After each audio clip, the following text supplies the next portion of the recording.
Most landlords don't quit because of money, they quit because of stress. The late night calls, the endless paperwork, the feeling that tenants run your life instead of the other way around.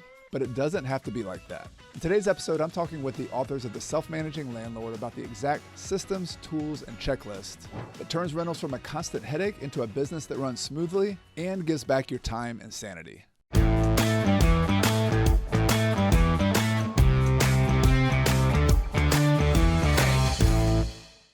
Welcome to the podcast, Real Estate Investing with Coach Carson. I'm your host, Chad Carson. You can also call me Coach Carson. And in this show, I teach you how to use real estate investing to achieve financial freedom so you can spend your time doing more of what matters. Now let's get into my conversation with Grace Gudenkauf and Amelia McGee. So Amelia and Grace, this is the second time you've been on the channel, so welcome back. Thank you for being here. So I want to get into a topic where we talk about being more passive with your real estate, if that's even possible, and actually going from being like a mom and pop investor that you all call it to actually like being the CEO of your business and treating it like a business. But before we jump into that, I want to, for people who haven't heard of you and don't have your background, can you tell a little bit about what your real estate business looks like, each of you, and how many units you manage, that sort of thing?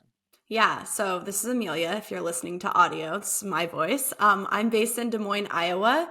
I have been investing in real estate since 2019, 2020. So already coming up on 5 years, which is crazy. Congrats, yes. Thank you. Feels like no time at all, right? But I currently self-manage a portfolio in Des Moines, Iowa, and a couple other smaller markets here in Iowa of about 40 units. They're a mixture of long-term rentals, mid-term rentals, and a few small but mighty short-term rentals. And I'm just really passionate about helping investors go from mom and pop to CEO of their business, because I think as real estate investors, we never talk about how we're business owners. And I think that's such a common misconception. So we're here to kind of break that down. So Grace, what about you? Yes, I'm Grace Gudenkauf. I'm going to start saying Amelia's better half, even though we don't invest together, but we have done almost our entire portfolio alongside each other. I'm also investing in Iowa, in Eastern Iowa, but I live in Arizona. I've been here for about 2.5 years. I self-manage my long-term rentals. I have a portfolio of about 30 units. I'm also embarking on a new build journey, about to finish my first triplex new construction. So that has been like being a rookie investor all over again.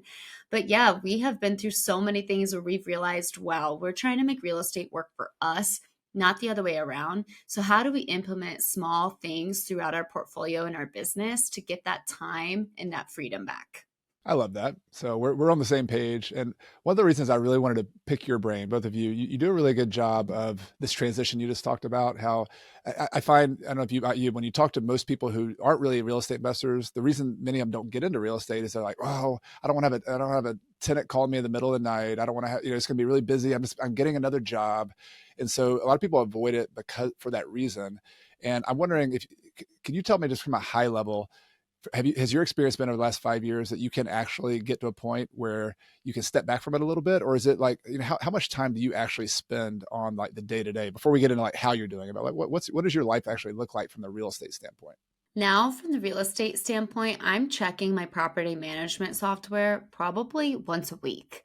I am really not super involved with the day-to-day, and that goes for both of us. Of course, there's things that pop up, but we've implemented things like business hours, technology, delegating to other people to really protect our time and energy. Because another thing people don't talk about a lot is your real estate journey is an evolution. And at first, you might be willing to do whatever it is to make an extra $200 a month. And then you'll get to the point where you're like, actually, I'd rather pay $200 a month to not have to do X, Y, and Z.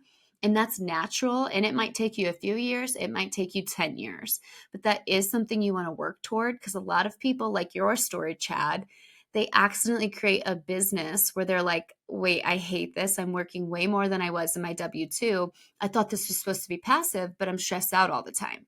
Exactly. Yeah. I always call that my Frankenstein business. When 2006 and 7, I borrowed goals from other people, and I thought you're supposed to have a bunch of properties, and I ended up, the Frankenstein was controlling me instead of like the business being something that served my life. So I 100% agree with that. And what I'm curious about is like, so I think most people are on the same page about that. They're like, yeah, at some point I'm willing to do some work up front to save some money, but at some point I want to start like transitioning to where I own systems and a business, and maybe I can travel to Spain, or I can do other things and have another job, and I can only work a few hours a week on my business.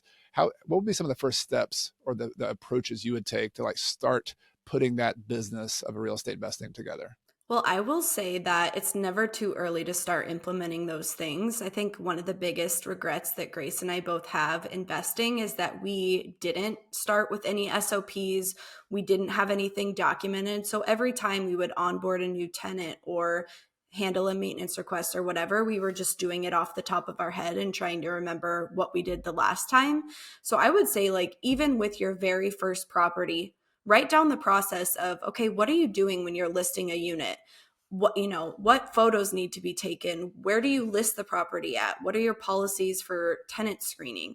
Even if it's just a simple checklist, it makes it so much easier the next time around. Because when we talk about this, if you just have one or two long-term rentals and your tenant stays for 5 years, in 5 years, you're going to have no clue what you did last time. So if you can set yourself up for success just a little bit and write it down, it's so helpful.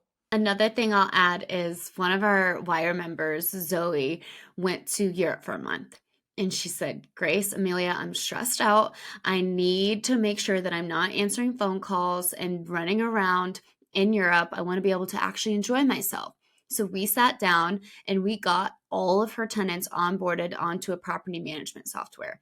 And people don't realize property management softwares like TurboTenant can literally be like $15 a month.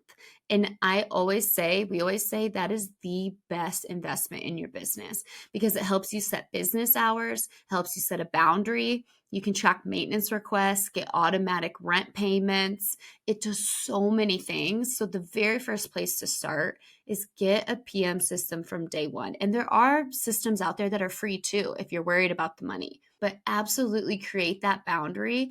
And she came back from Europe, our friend, and she said, oh my gosh, thank you so much. It was stress-free. Nobody texted me. Nobody called me. All the maintenance systems went into my app and I was able to delegate it from there. I wasn't stressed out. And that's all over something that might cost $15 a month. Yeah, I'm such a big fan of software, and I want to talk about software with y'all because I mean, this is dating myself a little bit, but when I first started doing rentals like 22 years ago, 21 years ago, I mean, it was not the stuff you can do now was not possible, and the cost is almost free or very inexpensive. What the software we have now, a full-time property manager with 2,000 units wouldn't have had as good a software as we have managing properties right now. Like that's really cool. So, and TurboTenant's actually a sponsor of this episode, so that works out pretty well just, as well. So there we go. There we go. TurboTenant. Good plug there. I want to ask y'all though, so let's talk about the categories of software. Like property management software is one. I on my self-managed rental, I use TurboTenant now and like them a lot. I've also used some other ones like Buildium in the past for some of mine. I know other people that there's a bunch of them out there, but what would be some of the qualities of a property management software that whatever they use, TurboTenant or something else, that are most important for you guys when you're trying to systematize and like step back from your business a little bit? Yeah. Number one, they have to have an app. It's actually surprising. There's a few that don't have good apps that, they'll have the app icon, but it'll just forward you to a website. I think that's super important that they have a great app, that they can do e-signing for leases. That's huge. That they have low fees for tenants that want to pay rent via ACH and that can accept rent via ACH, that have a really strong maintenance profile, because that's huge. You should not be handling maintenance requests via text or email. Grace, what am I missing? Those are like my top four, I would say. Those are, I would say, also the top four. And then get one that doesn't make you pay per unit. For example, Buildium is an incredible software, but it's too much for 97% of individual real estate investors. You're going to get overwhelmed. You're going to get confused. TurboTenant and other softwares are very user-friendly because they get the job done and they charge you what you need to, a reasonable amount to get what you need. So I would say something that's a flat rate that does all the things Amelia said, and that at the end of the day, if you grow to 30 units, you're not all of a sudden paying $250 a month. And one other thing that I want to add to this conversation, because we talk to so many investors that are researching like 10 different softwares, and it's like, They're pretty much all the same. There's maybe a couple small differences. Like, you got to just pick one and kind of like go with it. And if you try it out and absolutely hate it, you can move on to the next. But like, I just think sometimes people overthink things, and it's like, hey, here's 3 experienced investors saying Turbo Tenant's a great software. Like, why are we overcomplicating it and trying to research 10 different softwares, you know? Yeah. Yeah, just move on. There's lots of other things you want to focus on. It's an important part of Yeah. your business, important part of your Yeah. business, but it is a game changer. And I would add one other thing that kind of connects to my next software question is just the fact that you have what's called a ledger, like in the book, where you can see, like, if you have 20 properties, 40 properties, like you guys do, as you get more than 1 or 2, it's hard. It sounds funny, but it's hard to remember who paid me, who didn't pay me. Is this person late? So just having a list of all your tenants, who's paid you, when they paid you. If they ask a question on, like, can I get a statement? You can press a button and send them a statement. Like, that stuff, if you're doing spreadsheets and all that, and you're doing it manually and they're sending you Venmo, like, yes, that's possible to like duct tape all that stuff together, but like, why would you do that? Like, you have this like professional face towards your tenants that they feel you're more professional. You feel more professional. It saves you time. It makes a ton of sense. And also, how awkward to have to text the tenant, actually, you're 3 days late and you need to send me another $50. Right. By just adding automatic late fees in your software, you'll probably pay for your software twice over. And then to your point of giving you that wiggle room, it gives you space to think things through when tenants ask you a question, to say, actually, sorry, that's not company policy, or I can't do that, but what I can do is this. And that boundary is so important. We had another person that we were working with who had a husband who was a night shift doctor. So what do you think he accidentally trained his tenants to do? Call at midnight. So she said she woke up one day, realized, why on earth am I talking to tenants at 11 and midnight? And how did this come to be? And it goes back to, will you train your tenants to work with you? And so if you can implement a process where everything goes through Turbo Tenant, responses come within 24 hours, Monday through Friday, 8 to 5 p.m., people understand that. It's easy to work with, it's predictable, and they will work with it, and it will make your life easier. That's part of the mindset overall of just being, you are a business. Like most businesses have hours. Like, so if you want to enjoy your evenings, like don't have your phone that tenants text you on, like, sitting around you. Like, you're going to be bound to be stressed and look at it. And, and instead you have to have a protocol. I would be curious for you guys, what's your protocol for when there's a maintenance, there actually is an emergency? So like, how do you handle that? What do you tell your tenants to do in that case? I think I can count on one hand how many emergencies there are. I've actually had happen in my portfolio over the last 5 years. Number one, it's probably going to be lockouts or plumbing. And if it's a lockout, this goes back to having a system where the second your tenant signs a lease, you're reviewing the lease with them and reviewing your lockout policy of, hey, a lockout is not an emergency. We're not responsible for it. You have to call your own locksmith. Having that conversation before that happens is going to ensure that they understand that and don't blow up on you when you try to tell them that at 11 p.m. on a Saturday night because they just want your help. Number two, with plumbing, of course, you got to have your vendors in line, and you got to make sure that tenants do have access to an emergency number, whether that's you, a handyman. I know now with technology, there are emergency systems you can set up that are like call centers. But luckily, my dad is my handyman, so he's an emergency number. I'm an emergency number. And honestly, it gets called very rarely. Out of all of our experience, we've had one midnight toilet phone call. It's a hilarious story. It was mine, and it was just honestly laughable. Yeah, I've had 1 or 2. I'm 22 years, and I'm sure we've had more with some of them are third party managed. But I can remember one specific example. I was traveling in South America with my wife. It was 2009, and this was like, we didn't have a cell phone. We had these little laptops you had to use Skype on. I keep dating myself here. This is pretty embarrassing, but we did. I had a cell phone in 2009. Yeah. All right. We probably could have had a cell phone, but not on the bottom tip of South America. I didn't have my cell phone with me, but I had this little laptop, and I called my plumber on Skype for like 29 cents a minute or something and said, hey, I'm about to go on a tour of this penguin colony in South America. Like, this person has a hot water heater that's leaking. It needs to be cleaned up. Can you handle this for me? like 2-minute call, and I trusted this vendor, and he handled it, and he sent me a bill, and he handled it, Mhm. and my tenant was okay. So like there is a way to solve these things. You don't have to be the hero who runs in and like personally like does this thing. You can write, like almost every problem I've had in real estate, you can write a check. You can solve Yeah. this problem by paying somebody to do it. It might be, you might not like to pay that big old check, but it, you know, I would rather do that and go see the penguin colony and do my tour than I would like stress about it, right? Another simple thing you could do is we always talk about getting to the proactive stage rather than reactive. So, Mhm. proactive manager would say, wow, in 7 days, I'm going to have no cell phone service for 8 days.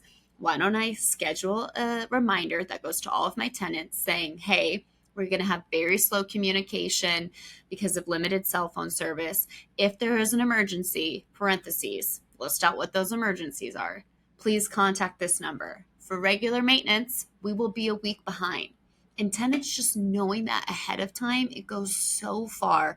They're so much less likely to make an emergency that involves you or is going to turn into something chaotic. They know what they need to do. They've got the numbers and they know, okay, I'm not going to get back to you for a week. That's super smart. So is there any other software? So we talked about property management software. That's essential for all of us. But what other softwares are on the highlight, the top list for you guys that makes your business run better and more efficiently and more passively for yourself? I Bookkeeping. love, oof, Were you going to say bookkeeping? bookkeeping. Oh, you were going to say something else. I would say we both use QuickBooks. We don't use the bookkeeping software within our property management portal, but that's huge. And I'll take it a step further. I would say like one of your very first hires in real estate, once you get to a certain point, should be a bookkeeper. I don't know. Chad, do you do your own bookkeeping? I have to I, imagine you don't. I've hired it out, but I've done it myself because I'm a weird nerd. But like most of the time in my career, I've had a bookkeeper. So yes. Yeah, well, I knew you were a weird nerd, so that's why like I wanted to clarify, do you still do it or not? But Yeah. no, we like my time is so much better spent on so many other tasks within real estate than my bookkeeping. And honestly, it's not that expensive at the end of the day, and it's absolutely worth my time to hire that out. So QuickBooks, but Grace, what were you going to say? I would say Monday.com is huge for my business. It is bigger with project management, so renovations, but a way that you can use it with tenant turnovers and how I use it is I can import some SOP line items. Like, for example, I talked about how there's a list of things I review with the tenant before they move in. And I can populate that as a checklist in Monday that tells me, Grace, you got to go through these 10 things with Serena on the day she moves in. So when Serena moves in, I'm going through that list and I'm marking it as done or not done. For example, making sure they do a practice maintenance request. So the first time that they do a maintenance request, they don't text and say, how do I do a maintenance request? We know you've got the app downloaded. We know you know how to do it. I'll tell you that it has to have pictures and videos and a description so that we can solve it the first time we send somebody out. I'm also going through late fees so they know it's non-negotiable. I don't do them. It's automatic in Turbo Tenant. So these are late fees. You've already agreed to them in your lease. And then other things like lawn care, setting the expectations there. These are all things that are in your lease, but tenants don't read them. I don't read half the leases I sign. Like, let's be honest, we are not reading these. So you need to go over that. And Monday is a really great way to populate checklists for things for you to do for people moving in, people moving out, and anything in between. And that would go into the category of like project management software, right? So like Monday.com Exactly. is one. I've used Asana as another one that Yep. has like kind of a free tier. The base of the idea though is like people have ever seen these little boards where you can move a project through like columns in a board, and you know this status now and this status, and you can do it with customer service, you can do it with tenant move in, you can do it with project management for like remodels. I live and die by that in my Coach Carson business too. Like for every piece of content, you know, goes through the little boards, so it's a huge part of my business too. We use it for WIIRE, we use it for our bookkeeping team, and it can be used even more importantly for keeping track of leads for properties you want to buy. I know we're talking about management, but everybody knows that getting a good deal is in the follow up. So, how do you make yourself a little system to stay following up consistently on properties so that you can score a property later down the line that maybe they initially said no to? I think the theme I see, and I really was impressed by you. And by the way, in your book, I didn't mention your book earlier, but your book about self-managing properties, so impressive that just the organization, this idea that, a lot of people talk about the sexy parts of real estate investing and the buying the property and all that, but like where the rubber meets the road in rentals and buying properties is being organized. And so you guys have checklists and you have systems and you have processes, and ultimately that stuff's kind of like cleaning your kitchen or doing your laundry. It's not like that. It's not like the sexy stuff on the front end, but man, when it's clean and it's organized, your life is like so much more sane, than in the end. Yes. So I think that's such a big deal. Hmm. We talk about that a lot. Like people talk about, okay, here's how you buy a property. Here's how much money you're going to make. Go and do it. And then when you get into it, you're like, oh my gosh, where do I go from here? Like, I don't know how to do anything else. I don't know how to set up systems. I don't know how to manage onboard tenants. Like, and that's where the nightmares, start to culminate, where people get in over their head. But yeah, I feel like our little book is such a good little $15 investment or whatever it is. If you're wanting to self-manage, I guarantee you'll at least pull out a few hot tips from it. 100%. I did as well. I reread, went through it last night, and there was actually a couple systems that I'm going to get into. We're going to talk about, you mentioned SOPs before. So for those who haven't heard of that, that's standard operating procedure. It's something in the corporate world people talk about a lot, but we real estate investors, we like to nerd out on that too. So I wanted to get into that, and also your quick guides. But are there, before we go there, are there any other pieces of software that, like, man, I couldn't live without that. I got to have it. We've talked about bookkeeping. We've talked about property management, project management. What else would you say, just for the small investors, what they need to focus on? These are little piddly, as Amelia would say, items, but Adobe Sign, like I'm using that multiple times a week. It's $10 a month, makes your life way easier. And then also paying for, I believe it's called Google Workspace now. It used to be called Google Suite. That's also like $12 a month. I think it goes a long way in having a professional email with a separate Google Drive.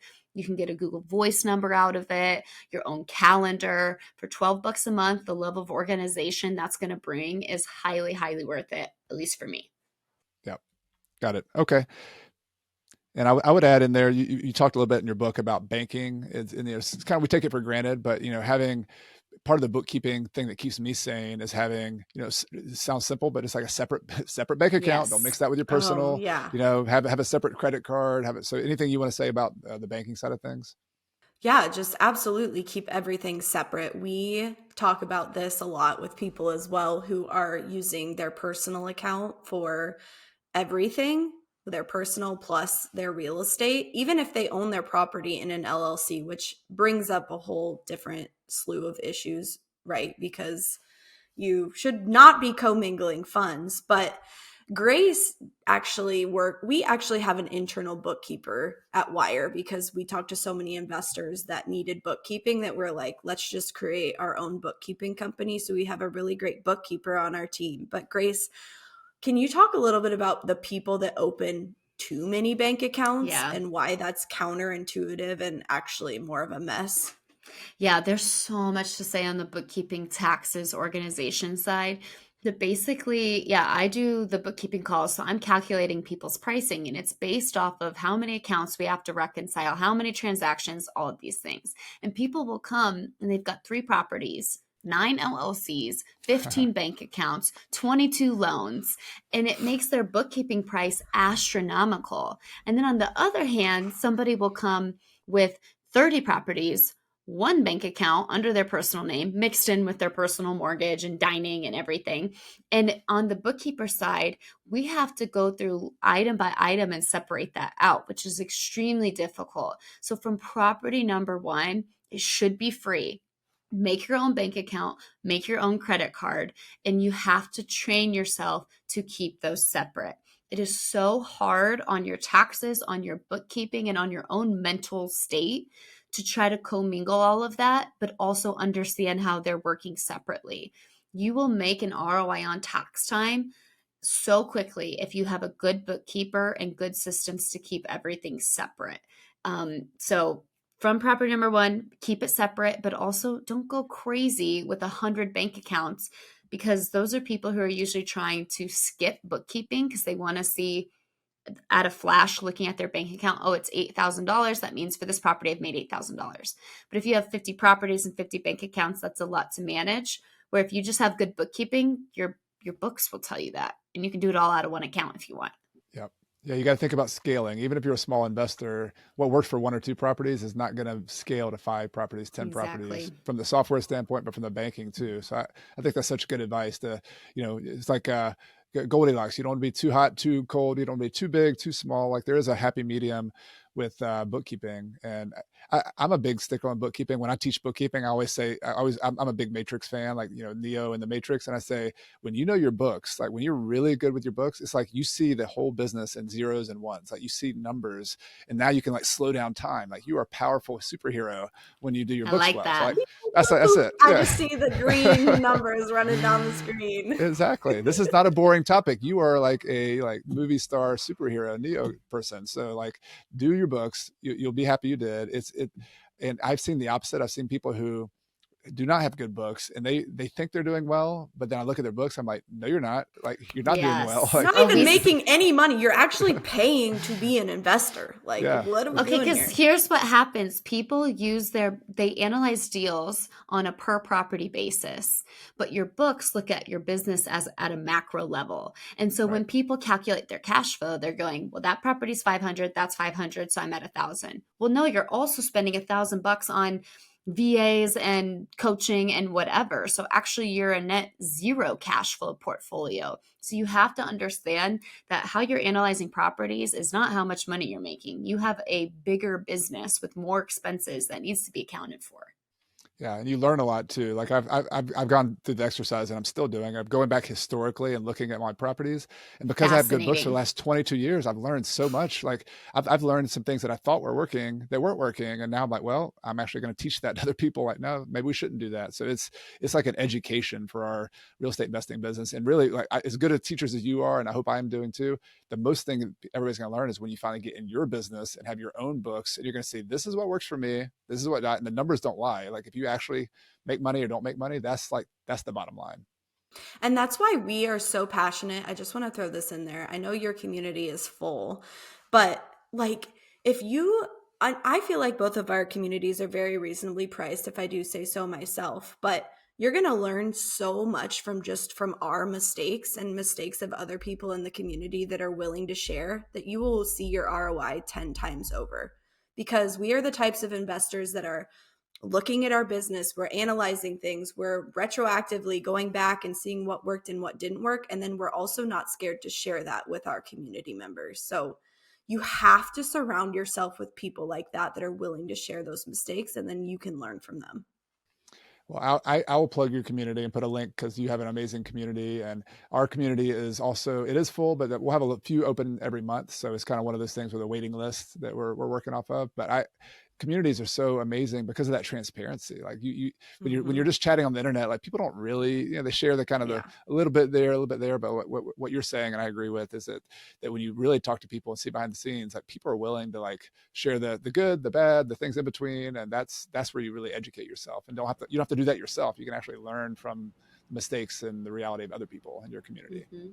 Well, that's a good transition point. So like we talked a lot about software, but what I want to circle back to, like you have all this software, but behind the scenes, there's a sort of structure of a business that really makes sense. And you guys talk about standard operating procedures, SOPs, and also quick guides. And to me, it seems like that's like the skeleton of your business. So can you unpack like how you approach that? And maybe for someone who's just getting into that, like what would be some ways they can dip their toe and kind of start doing it?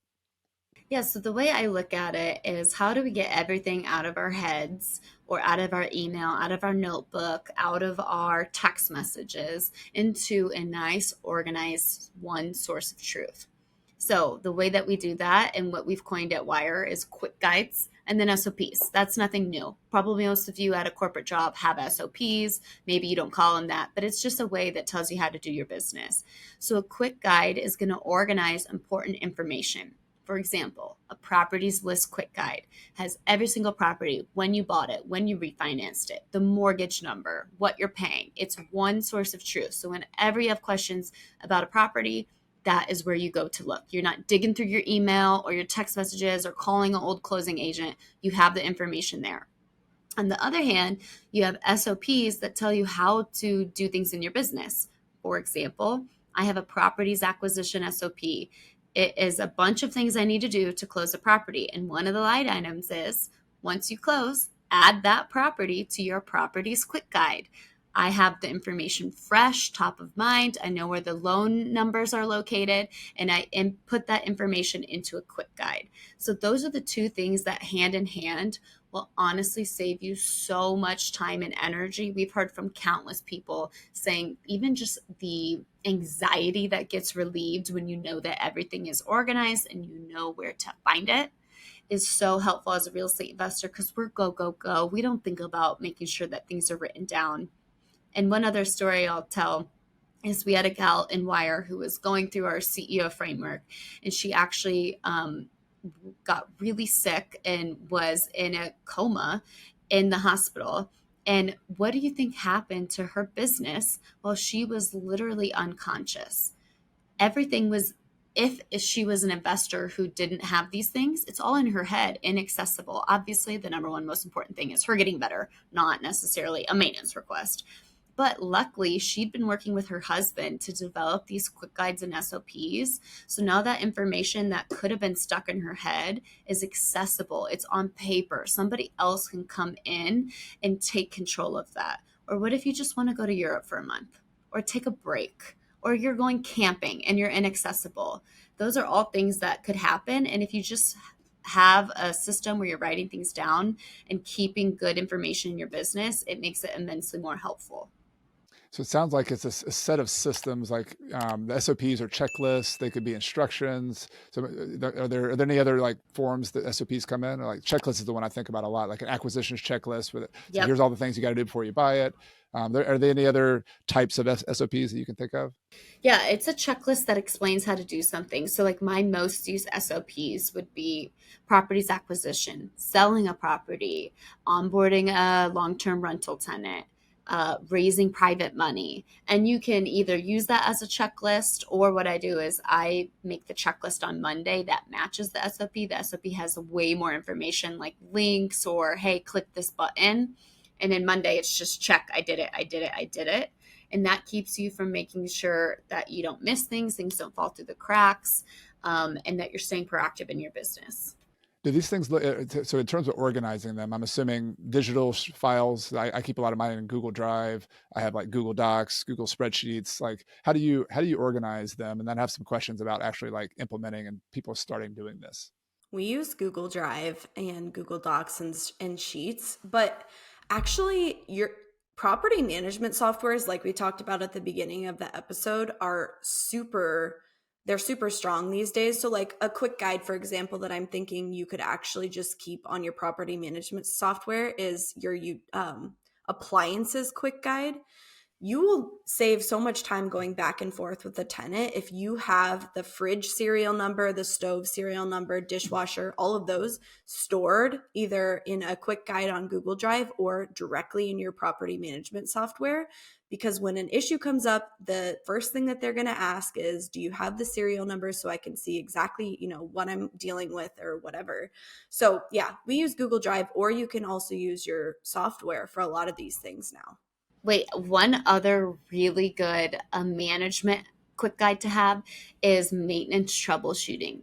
For example, we all have those random quirks in our properties that live in our heads. For example, the TV that's on a switch. A lot of tenants are not used to switches. And so they tell you the TV's broken, the electrical's not working. Well, no, it's just the switch that's on the right side of the doorway. So write that down and make it in your SOP that you check that before you ever send somebody out to the property. That's going to save you a lot of money. Or I have a lot of trouble historically with washers and dryers. So where I've learned the few little things that you need to do to make sure that they're balanced and the door's latching and this code means that, write it down. It's going to save you so much money with vendors. And also it teaches your tenants to troubleshoot a little bit before just instantly making a maintenance request. See, I'm taking notes for myself. Like some of these quick guides I have my checklist, but I'm like, the appliance checklist, I don't have, I'm so random with my appliances, and I have I know. a few more properties and they come in and out, and I haven't taken the time, but that's such a important piece, because even like with my property managers, just this week I've had, we got to replace the stove or whatever. If I had that list, I could just like put that in an email. Here's the one, find it on my list. Here it is. Then they could then take it and go to Lowe's or whatever to either to get a part if the person's repairing it, or just to order the replacement. They know how wide it is now. They know all the specs of it. You don't I mean, how much time would we spend going on it, looking up stuff and going, I mean, that could be like 30 minutes or an hour on one stove that could have been solved by like a 10-second text response, And if it's a water heater in this example and you're paying a plumber, that could be $100 an hour or more that you're paying them. I remember I started this the appliance quick guide because I had to pay a plumber just to go see what the water heater was, to then go order the parts. And I was like, how can I cut this step out?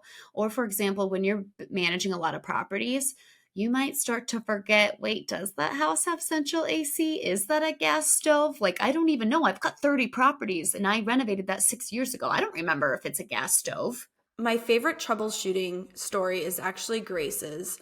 And this is just like the chaos of being a landlord when you're just running you're just running around like a chicken with your head cut off.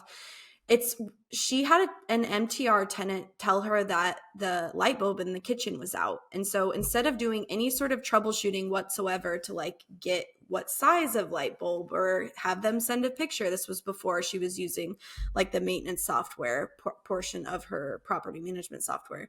She runs around, she grabs light bulbs, she goes over to the property, she gets to the property, it's a freaking ceiling fan light bulb. So then she's like, dang it, I have to go back to Menards, which is 20 minutes away, and then come back, put the light, she wasted so much time when she could have just done one more extra text message of troubleshooting. One more question. Yes, right. Would have saved me an hour. Exactly. And just like the stress, I hate that. I know that feeling of being in that situation and you're just like so angry at yourself, like, I'm wasting so much time. So a little bit of troubleshooting goes so far. Yep. Been there, done that, done some of those runs as well. I have a different relationship with Lowe's and Home Depot, Menards. I just I get that. I don't like going in there. So I'll pay somebody to go in there. I don't even want to go step foot in that place. That's just me. Exactly. Maybe there's a lot of other people who are fine with it.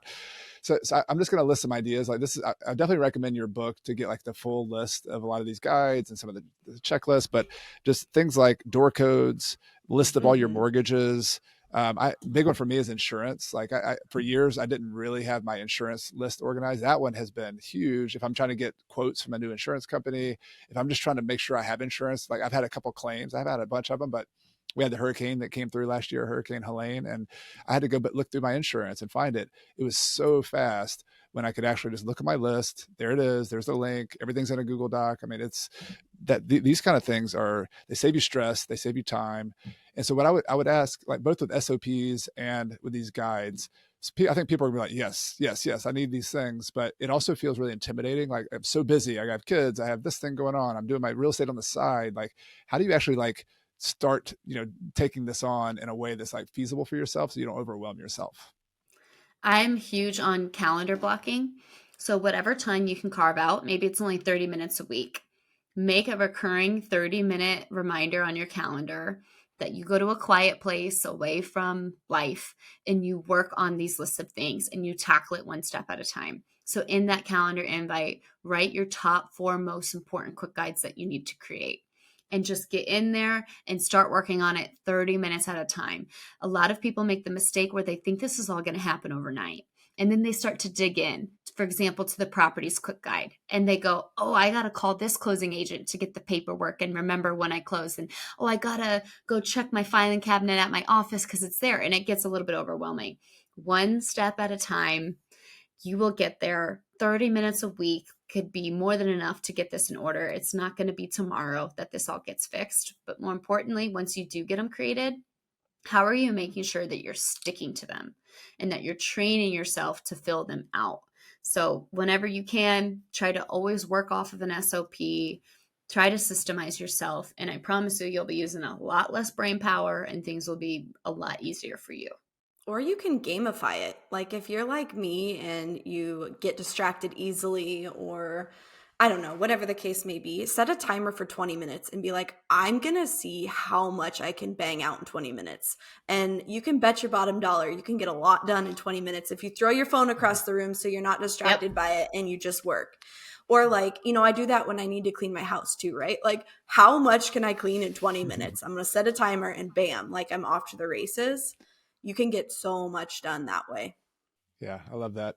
I've a little hack, and I'm not sure if you guys have played around with AI side of things on this either, but like with my Coach Carson business a lot lately, I'll take a process that like it just feels intimidating for me to put, just type that SOP out, and I just talk to ChatGPT and say, all right, here's my process. This is what I'm doing. I'm going to tell you all this stuff, and I want you to put this in a checklist, do an SAP, use this best practice.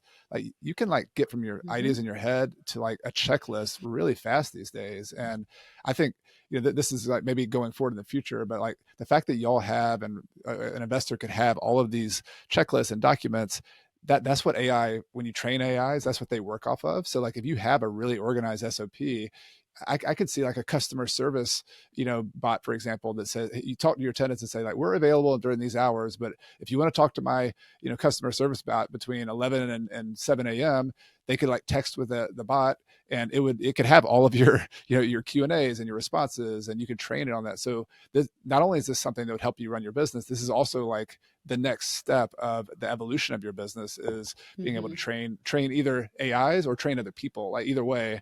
Like, and so maybe, can you talk about that a little bit? Just make that idea of Wait, training. does that already exist? Or did you just share that right now and you need to run and trademark that idea real quick? I probably need to hold on. It's brilliant. Pretty good idea, right? Pretty good idea. Yeah. It is brilliant. I would say, yeah, first and foremost, in that idea in the simplest manner, if you don't know how to start a properties acquisition SOP, go ask ChatGPT, make me a properties acquisition SOP, and then take things out that aren't important or add things in as you learn. And then, oh my gosh, the AI capabilities, that is incredible. There's so much that you can train your AI to do. But even just having them get you 60, 75% of the way to an SOP is going to save you so much time. I have no thoughts on that to add other than I want to be an investor on that idea. So when you get that up and running, let me know. Okay. I think we need to work together on this. I think we need to put our heads together and maybe we can leverage some of our software friends to help us out with that. But the girl who I was telling the story about, who went to Europe for a month, used to be an app developer, and she has always been on my case about making apps out of these quick guides and SOPs. Maybe I shouldn't say that. Cut that part. Yeah. We can, Michael, cut that part out. Right. No, I love it.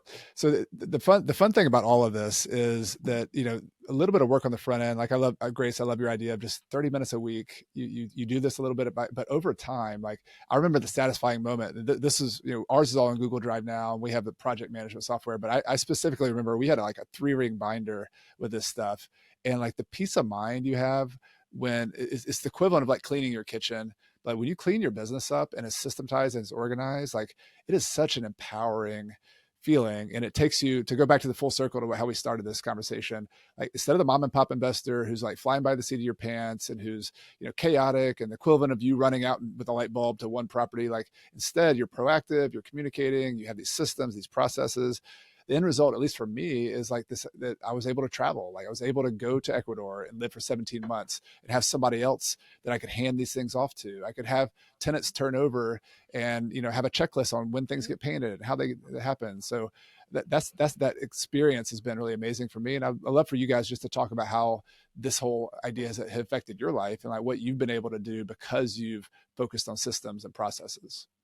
I just want to add the singular data point you could probably use to best measure how well somebody is systemized is how stressful is tax time. Because if you've got all these quick guides and you've got good books because you've got good SOPs, and you can send that properties quick guide to your CPA so they know everything that happened in your business that year, tax time can be very easy if you have the right systems throughout the year. So that'll be a great measure. If you're somebody who's like, holy crap, it takes me a year and a half to file my taxes, I get further and further behind, you probably don't have any systems, so you need to put in some work. But yeah, at this point in our portfolios, Amelia and I are much more focused on, Amelia, what's your iconic line about hobbies? I'll let you say it. I don't even know. What is it? You I've always got say too many hobbies to be to work. employed by somebody else. Yeah. She's got too many hobbies to work. So we're really focused on, I feel like I've made the foundational portfolio that gives me the lifestyle I want.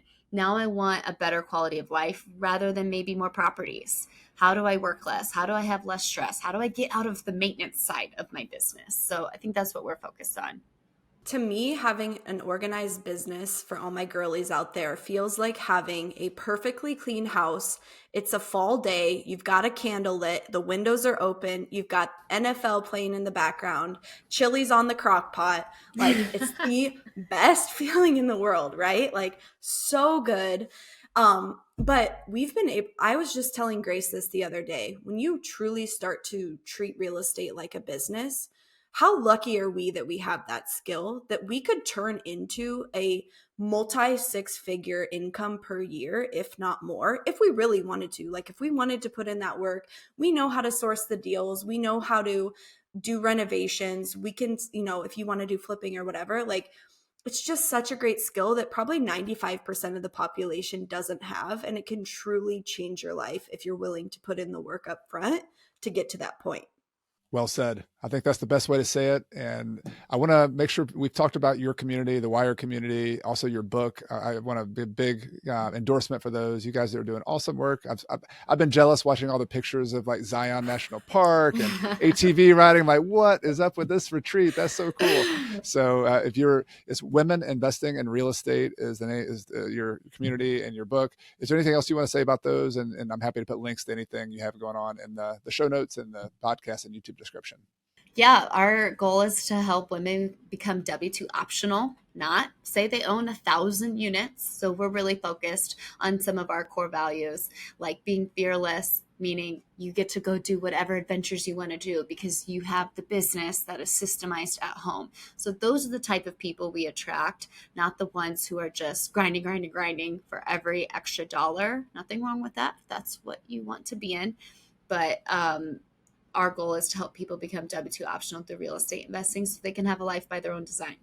Yeah, I would also just add that if you enjoyed this podcast, we have our own podcast as well, which is the WIIRE podcast, Women Invest in Real Estate. So you can find us there as well. We'd love and an episode with Chad. Yes, I was on there. Yeah, one of the few guys that you let in the door. I felt very lucky about that, right? I know. I think we've only had like 5 at this point. Maybe we'll have to have you back on, a returning guest. Anytime. Let me know. So really appreciate it. Y'all have so many good things going on, and your real estate businesses are inspiring, and what you're doing is inspiring. So thank you for being here, and I know people will check you out, and I look forward to connecting again soon. Thank you, Chad. Thank you. All right. Thank you. In this episode, you learned about the overall systems and technology you need in your rental business. But there's one rental system that's probably more important than any other, and we really didn't cover it as much. And that's how to get your property rented with the best tenants. So I want to recommend my next episode called 7 Tips for Renting Out Your House. It's perfect for beginner or experienced investors. So if you're watching on YouTube, you can click on the thumbnail above me here, or if you're listening on the podcast or watching on YouTube, you can click on the link in the podcast or the YouTube description below. Thanks for watching. I'll see you in the next episode.